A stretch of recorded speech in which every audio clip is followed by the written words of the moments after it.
I just remember, I don't know if I said it out loud, but if it was just inside my head and my heart, like, please help me be strong. Please help me be dignified, because I felt very sure that I was walking like toward my own execution. One of the scariest parts about life is living in uncertainty. In fact, your brain hates not having an answer. It would rather go to the negative than live in uncertainty and not know what's coming next. That's just neuroscience.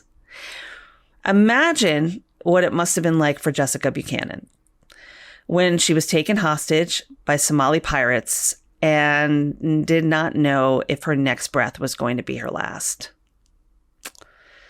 This story shook me because it's not only a conversation about survival, but about trusting your gut and how to find the healing after the event is over.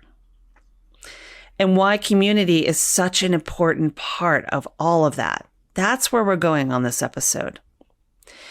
And speaking of healing and community, I am incredibly overwhelmed at the number of people who have submitted their stories, submitted their whys to a choice of being child-free or not a choice of being childless. And yes, there is a difference. Now, if you listen to episode 121, I shared my own story of not having children, and it was done so that I could create that safe container for those like me, whatever their story might be, to share theirs.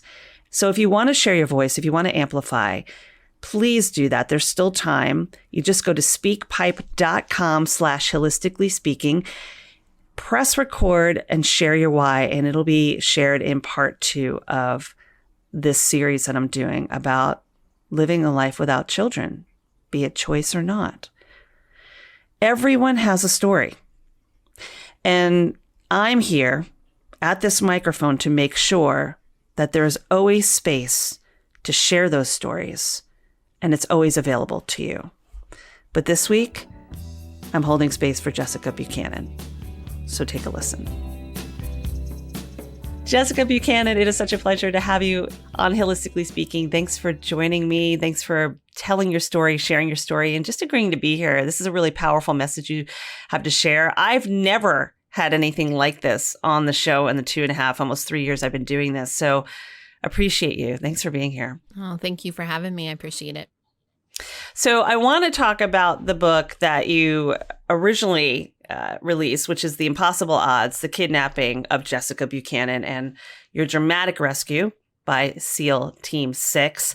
And I think that if I saw that on a shelf, and I've spent many hours walking through bookstores, it would really grab me. Mm-hmm. And, you know, as we know as writers, as authors, it's always the hook that brings you in. But really, once you're there, it's the story. Mm-hmm. And so I really want to hold space for you to talk about what happened to you on October 25th of 2011 and really dive deep into that story and just you in general, like what brought you there, what put you in this position, mm-hmm. and what led to where you are today. Thank you. Yeah, I mean, it's been a journey, and journeys always have a starting point, right? And I'm actually a teacher by profession. So I grew up in the Midwest. When people ask me where I'm from, I always say I grew up in the middle of a cornfield in Southern Ohio. Raised in church. That was a big cornerstone of my cultural upbringing. My family, my dad worked from home. He was an artist. My mom was an artist too. And so very much centered around community and serving. And so I was really raised with this, I guess this mindset, if you will, that to whom much is given, much is required. Mm-hmm. And I actually didn't have much. Like I did not come from an affluent family or upbringing, but there was this sense that we were in a first world country. We had necessary things. We always had food on the table. And so we were always looking for opportunities to help. And so I think that really informed me going to school to become a teacher. somewhere in the middle of my college experience, I got this really cool opportunity to go teach overseas. And I spent a summer in Honduras. It was the hottest summer of my life to date, and I've been in really hot places. But it opened something up inside of me, like this world that I didn't know existed. I could travel. I met so many interesting people, spent summer with these kids, teaching them English. And I was like, yes, this is a life for me. You know how life just evolves, and I end up getting a student teaching position in Nairobi, Kenya, at an international school to finish up my teaching degree. They offered me a position to come back and teach full time. And I was like, yes, I'll take it. I'm super excited to start this like next part of my professional life in a place like Nairobi. I was in love with Africa, East Africa, Kenya, just the life that I could live there, the kids that I was teaching, the volunteer opportunities on the weekends. And it was just everything I didn't even know existed. And it was like a time and space in my life where I felt like the universe was kind of like showing off, right? Like, show me how good it can be, right? And I hadn't even asked for any of it.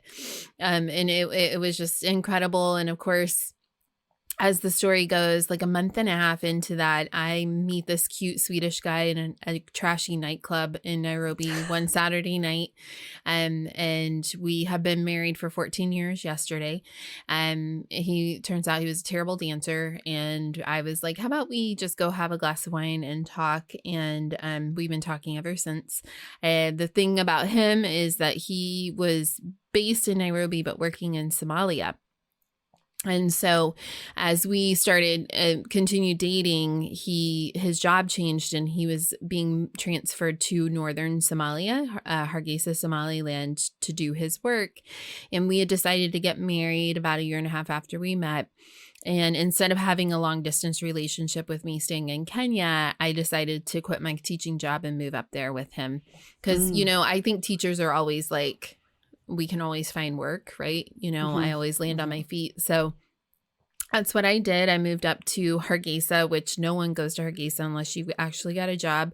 So it's a little bit of an anomaly, but it was fun. You know, I started tutoring refugees who were living on our compound. And then the word got out that there was an actually like trained teacher in town. So I started working with the Ministry of Education and then the UN. And then before I knew it, I had this education advisor role for the Danish Demining Group, which was the mine action unit of the Danish Refugee Council. So just a nonprofit, essentially non-governmental organization.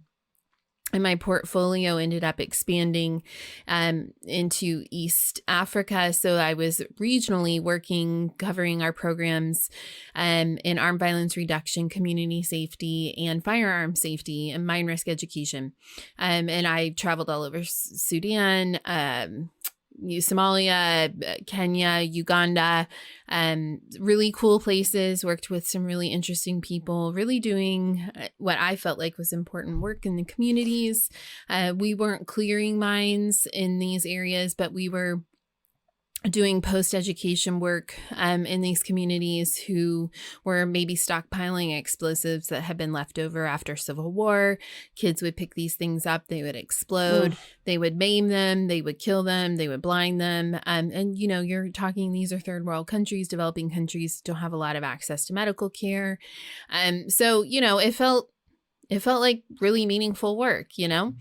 But I have to ask you one thing, Jess. Let me ask you one thing. With all of your sharing, and somebody who works in trauma, I hear all of what you're sharing. And there had to be a level of like, I am putting myself in some potential danger just from being around anything that could kill or maim or damage somebody, especially the association you just made. What was going through your head with that? Did you ever even think about, I am in a dangerous situation. I'm in a foreign country. I'm doing things that are trying to make a difference, but there is danger behind this.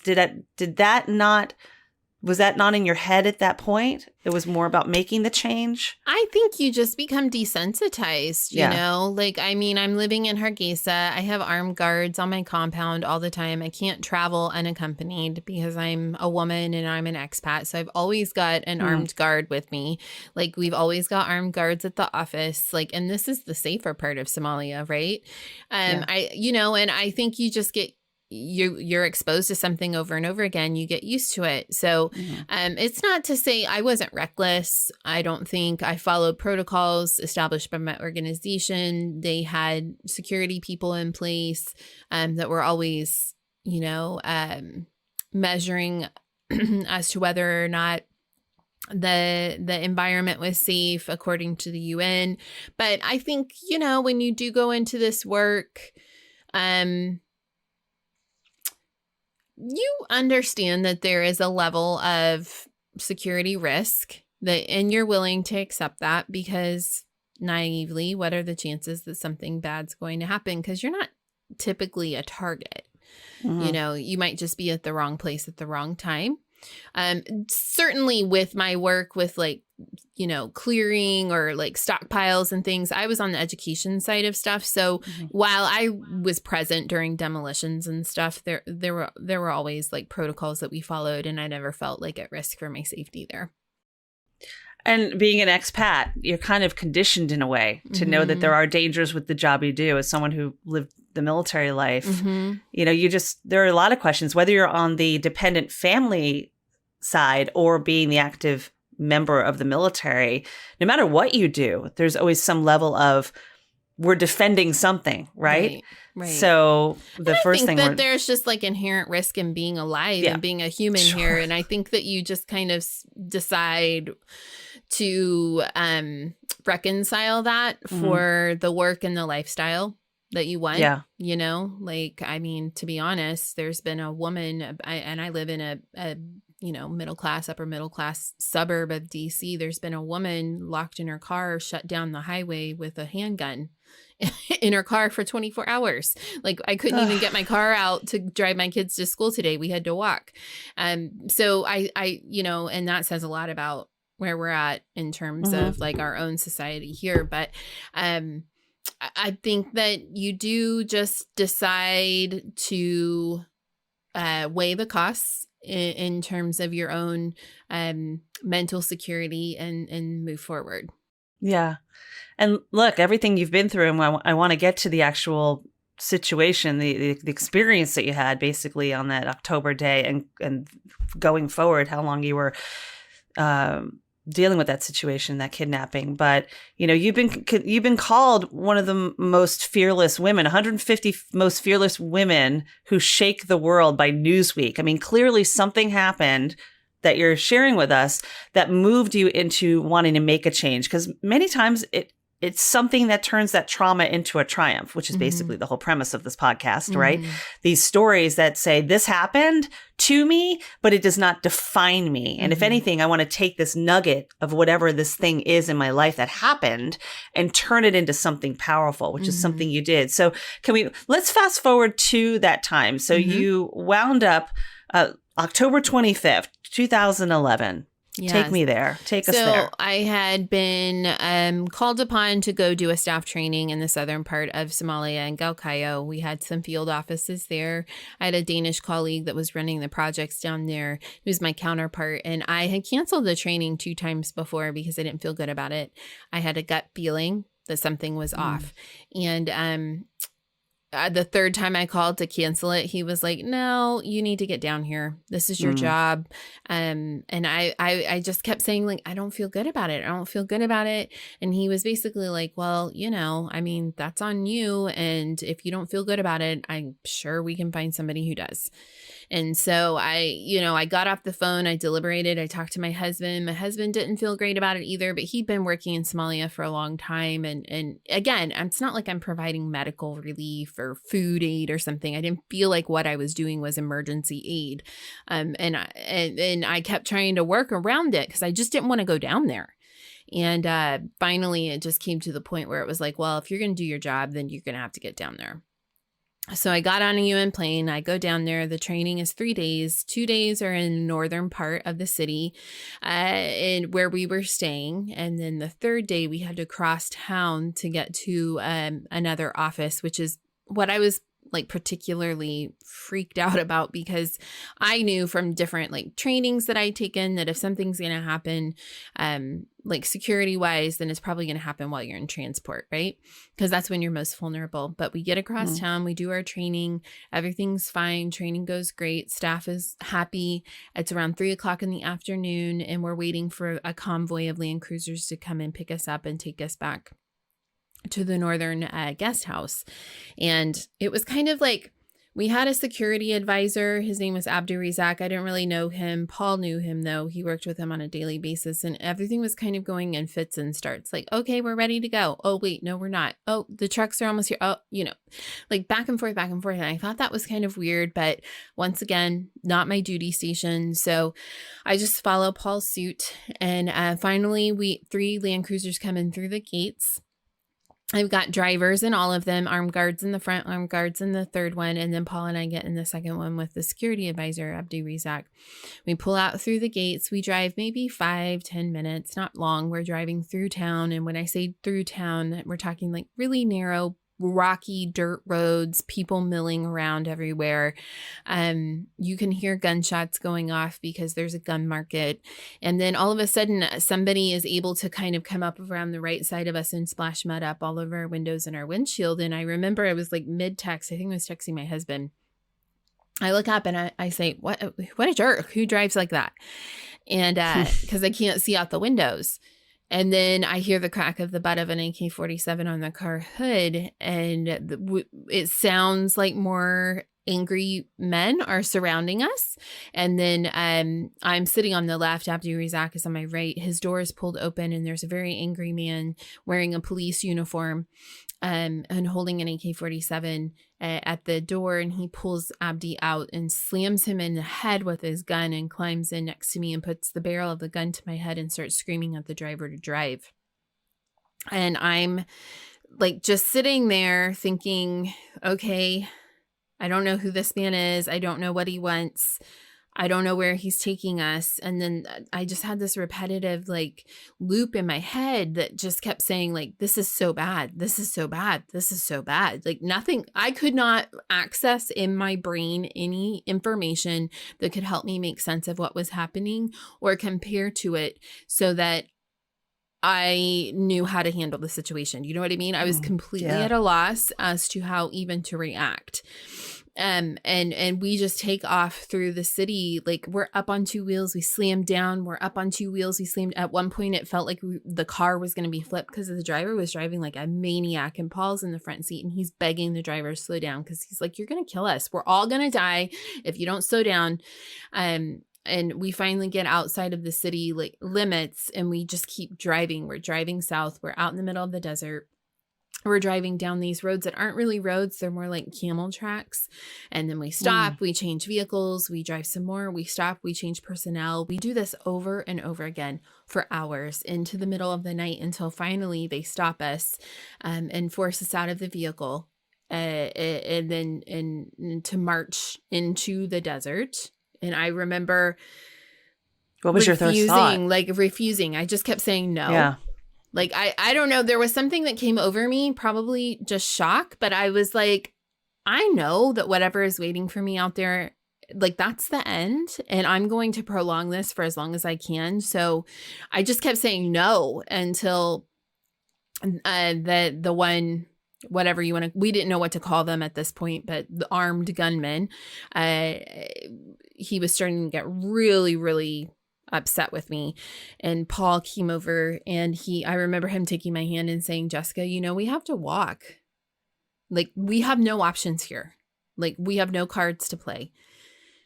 And I know he's right. And so we just start walking hand in hand down like through the desert. Like we're tripping over thorn bushes and falling.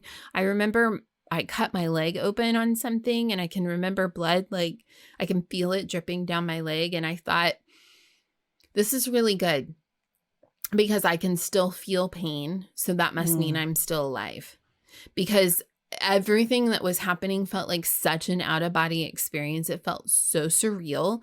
I wasn't sure if I was still alive or not.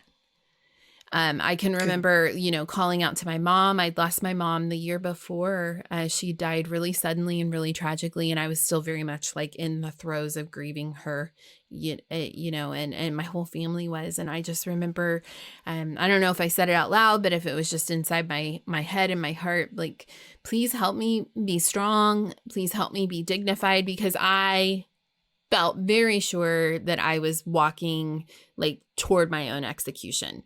And I'm saying goodbye to my husband. I'm saying goodbye to my dad and my sister and my brother. And we walk, like, it's just like, as we're walking, like, it feels like more and more men are coming out of the shadows. They're wearing chains of ammo. They've got some of them have machine guns. Some of them have, AK-47s. Like, there's all this like talking in Somali. And then finally we're forced to stop and ordered down onto our knees. And I think, okay, well, this is it. Like, everybody, I mean, I think most people wonder, like, how are they going to die, and what's it going to feel like, and what's it going to be like? I don't know. Maybe I'm a weirdo, like, in that regard, but I've always wondered, like, what are my last moments going to be like? And never in a million years did I ever think that my last moments were going to end so violently. And I remember thinking, like, I just don't understand what I did to deserve this. And then I'm waiting for a bullet. And then I just hear one of them say one word in English. And he says, sleep. And I'm like on my knees, right? And I'm kind of like, I'm not moving. I'm like, my eyes are moving around. Sleep, he says again. And finally I'm like, oh, he wants me to lay down and go to sleep. Like, they're not going to shoot me. They just want me to lay down and go to sleep. So I just like fall onto the ground, like into the dirt, and pass out.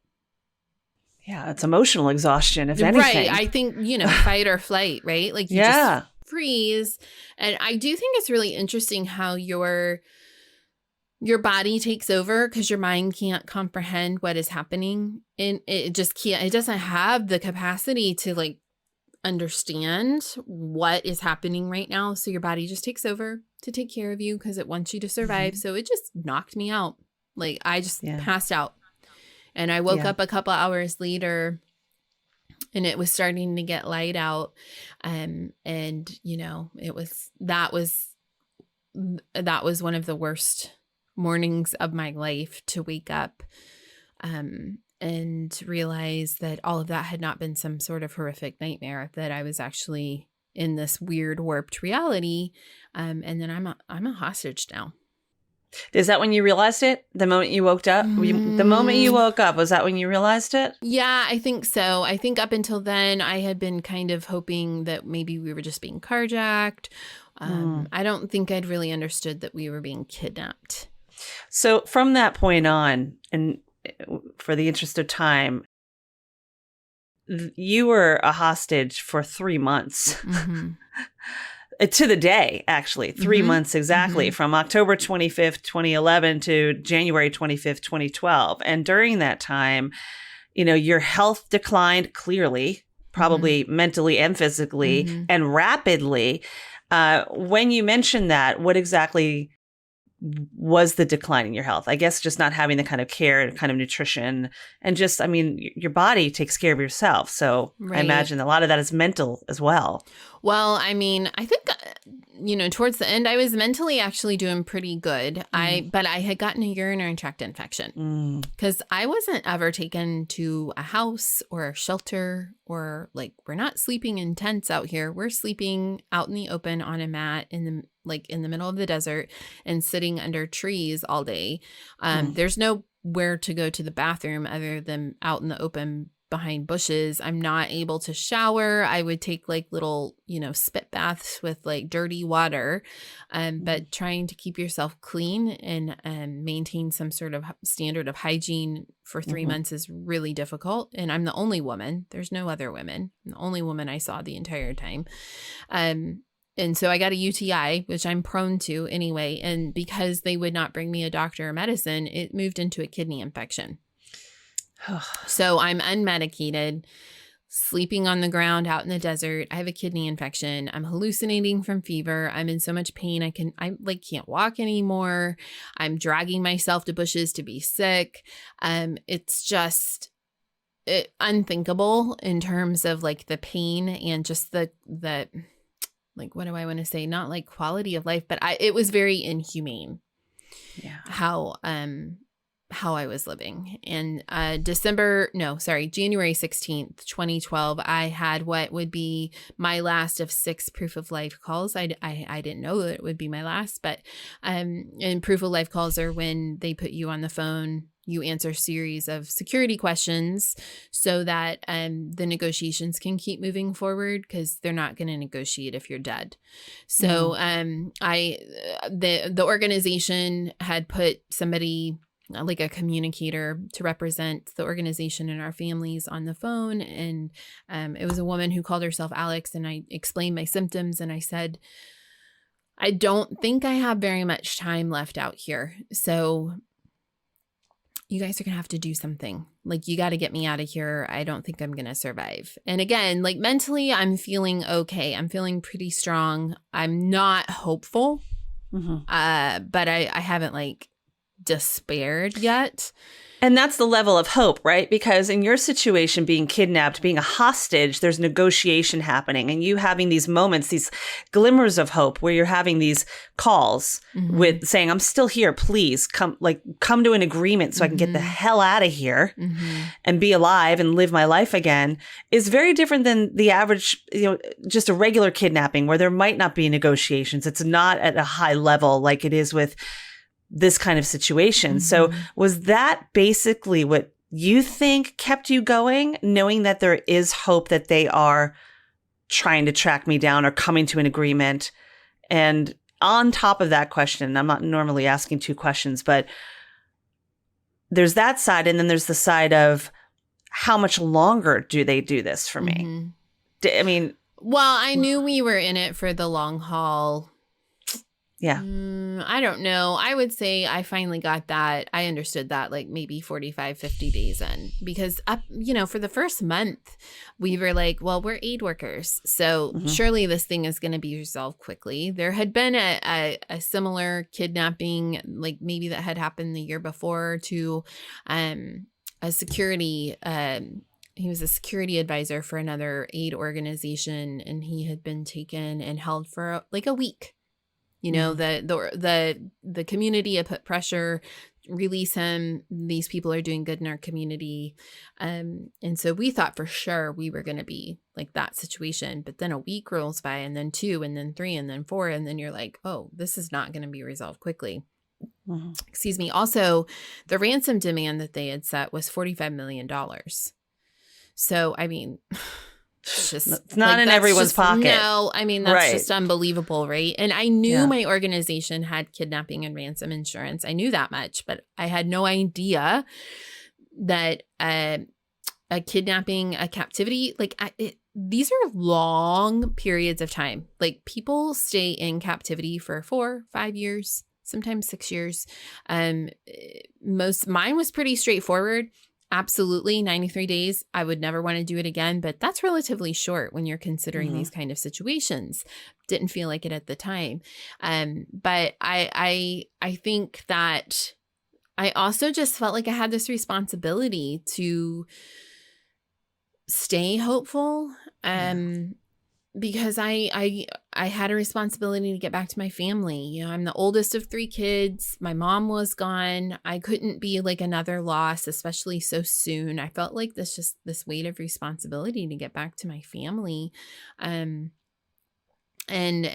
of course, then there was nothing really I could do about my physical health, given the environment and the circumstances. So, when I put out that kind of like SOS, that was the last time I had contact with anybody. I had no idea that would then set the wheels in motion for moving ahead 10 days later to my rescue. I want to just stop for a moment and remind folks that we're talking to Jess Buchanan. She survived a kidnapping and a hostage situation in Somalia back in, it's been over 10 years now. So there's still those feelings that come in. But listen, if any of you are touched, moved, and inspired by this, reach out, leave a message at speakpipe.com/holistically speaking. Let us know what you think about this episode, or pay it forward, pass it along to somebody who might need to hear this. Because if anything, what keeps running through my mind, Jess, is like the true power of sisterhood, being women, those who identify as women, you being the only woman out there. And how many people were in total? I mean, it was anywhere from, it could be 6 to 35. Right. And you're the only woman. You can't really consult, talk to someone in a sisterhood being like, I'm feeling this. None of those men understand it, especially the ones that don't give a rat's ass. Right.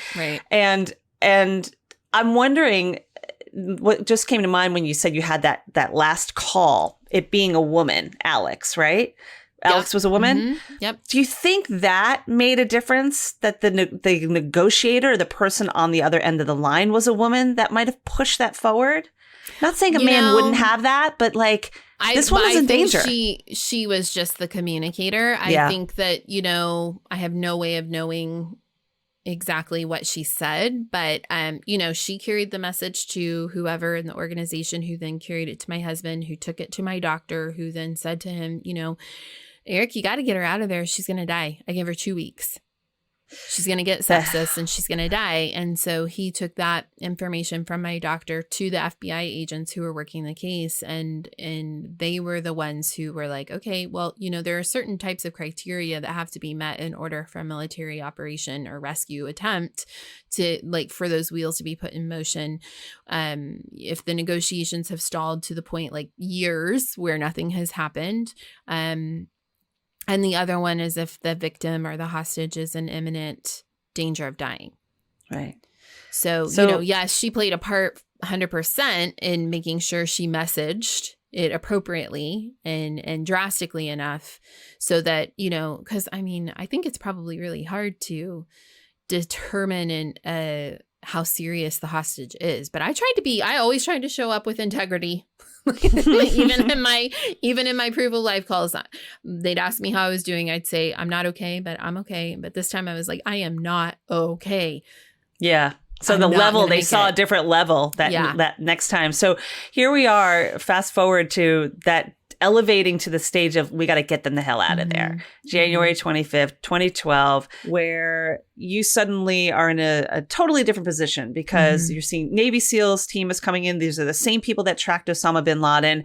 They take on this pretty daring mission to heroically parachute into the Somali desert and rescue you and your fellow colleagues. And I'm curious how that impacted you in that moment. What was your first thought? My first thought was not that it was a rescue. I thought we were being kidnapped by another group, actually. And so I just remember laying there on my mat, trying to make myself as small as I possibly could. And I'm listening to my captors being shot. They're collapsing on the ground. They're dying all around me. And I'm thinking, I don't have the energy or the strength to learn another group. I can't do this.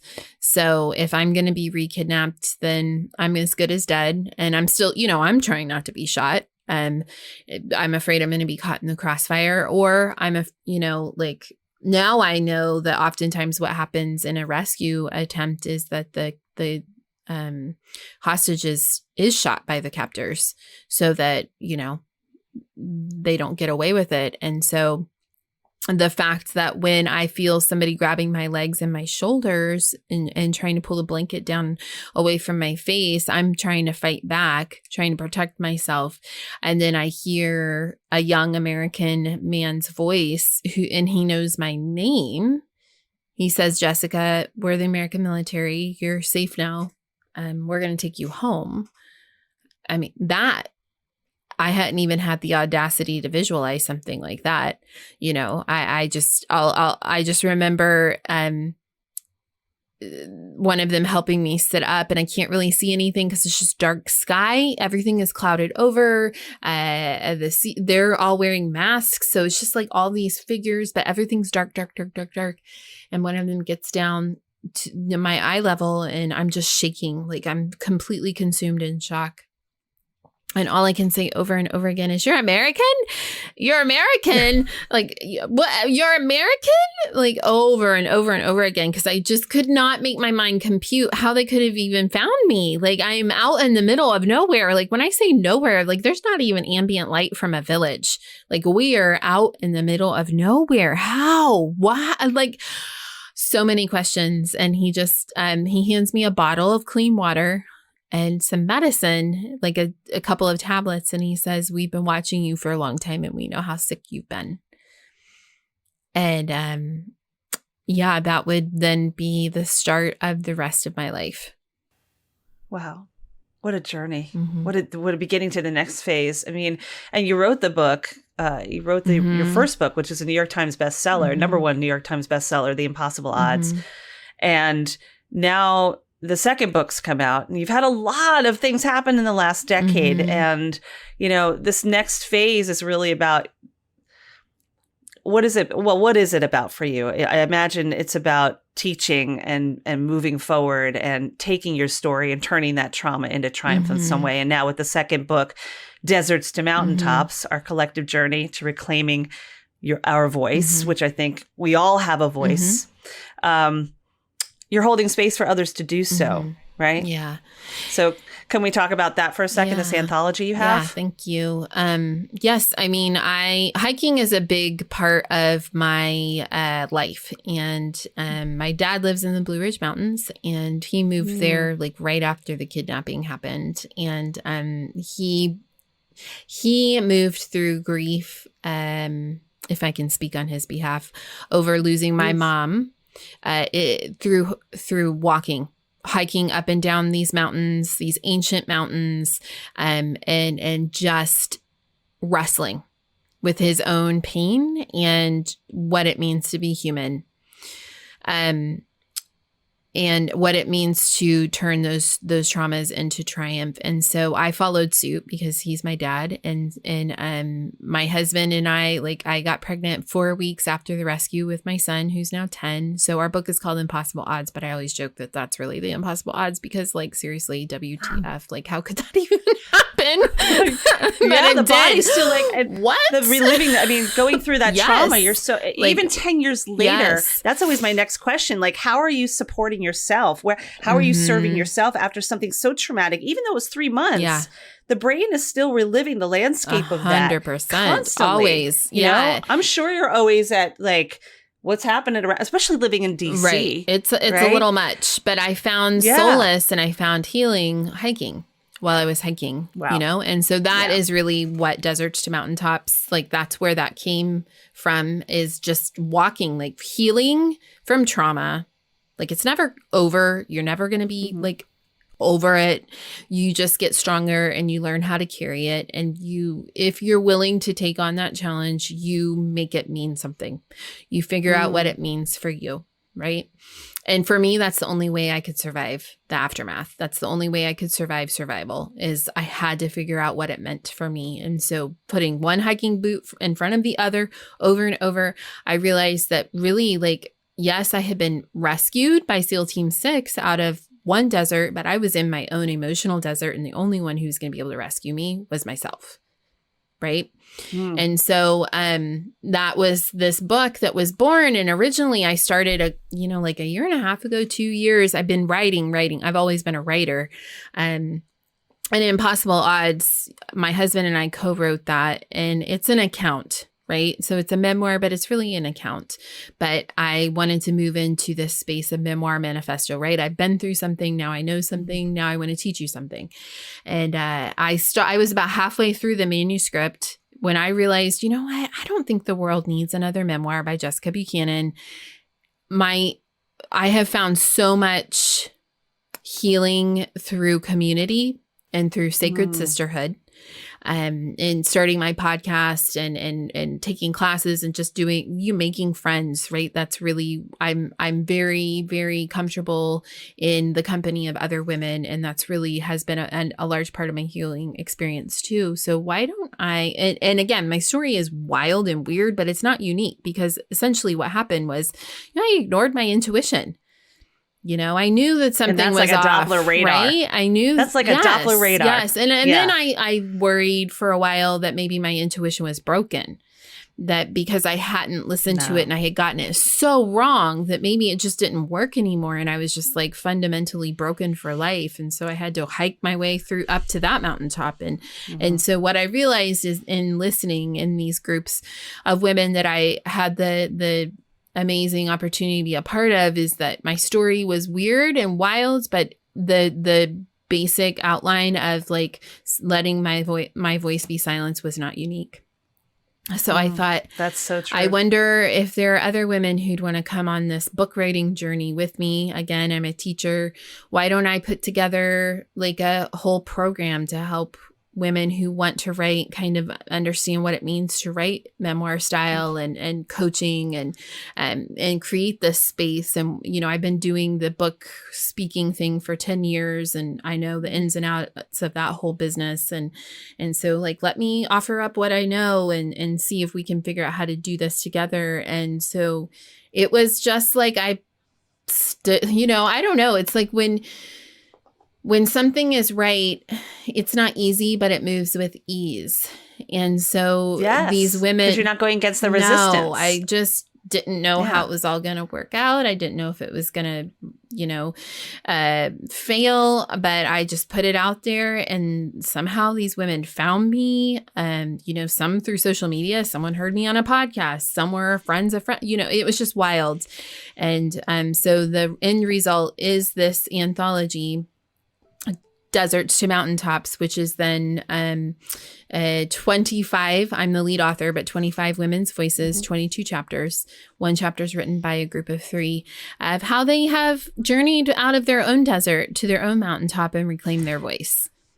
It reminds me a little bit of chicken soup for the soul, the first idea. Yeah. But the amazing thing about this book is that it's those actionable steps, hearing other people's stories, sisterhood, knowing you're not at it alone, and moving them from their own desert of those repetitive self-abandonment to that radical mountaintop of self-love. And I love this because this is the work that I do as well, especially as a trauma-informed practitioner, of tools that we can give people, women, to let you know that it's not about the outer love, it's about the inner love first, right? And from there, we can really take it and amplify it out. So it's such a powerful space that you're in now. We're able to hold space for others, healing from your own, and it's a constant healing, right? Yeah. We're works in progress. So we're gonna share all that on the podcast. We're gonna tell folks where you can find Deserts to Mountaintops. You can dip into this yourself, how to find out how Jess can support you. And even, we don't have too much time because I know you're on a tight schedule, but talking about things and getting them out is really part of the sisterhood, isn't it? Yes, 100%. I mean, we feel so isolated and alone, and it's largely our own doing because we are afraid to be vulnerable and to share our truth and to speak our truth, which again goes back to like this reclaiming our voice. And I think a large part of my process of reclaiming my voice has come out of podcasting. We've had it we're in our 4th season now. And I have a co-host. Her name is also Jess. So we're the 2 Jesses. And we talk about all the things that people should be talking about, but are afraid to. And oftentimes it gets a little uncomfortable, but we both decided that we're okay with that because it has been the number one thing in my life that has helped me understand that I don't have to go through this journey, this healing process that is not linear. I do not have to go through it alone. There is community, and that is how we heal. Yeah, definitely. It is how we heal. And I appreciate you being here and being part of the healing journey of listeners of Holistically Speaking. I always take away something. I always say that every guest I have is a masterclass, no matter how much education, background, LMNOPs, or experiences I have after my name. It's all part of of helping each other on this journey, this journey that we're all on, right? Yeah. But I really appreciate you. We have a moment. I want to end with one thing if we can real quick. I always end my podcast with a quick rapid fire. I've been writing down some words, and what I want you to do is just come back with the first word that comes to mind. So we'll just work in the noggin a little bit. Got it. Okay? All right, here we go. Kidnapping. Rescue. Health. Wholeness. Expat. Adventure. Aid. Help. Hygiene. Water. This is 2 words. 3 months. A long time. American. Patriot. Woman. Strong. Yeah, girl. That's how we end a podcast right there. Love it. You are a gift. Thank you for sharing who you are. And I would love to talk to you more. Yeah. Honestly, I'm going to tune into your podcast and just like surge into everything you're sharing and your books. We'll share all of this in the podcast notes. Thank you so much for your time. Oh, thank you for the opportunity and just this amplifying women's voices and experiences so that we can all heal. That's my word of the year. Yeah. Love how you're touching on it. Awesome.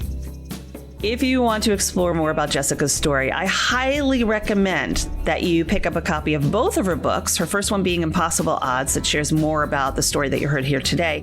And then, of course, Deserts to Mountaintops, which is her latest book.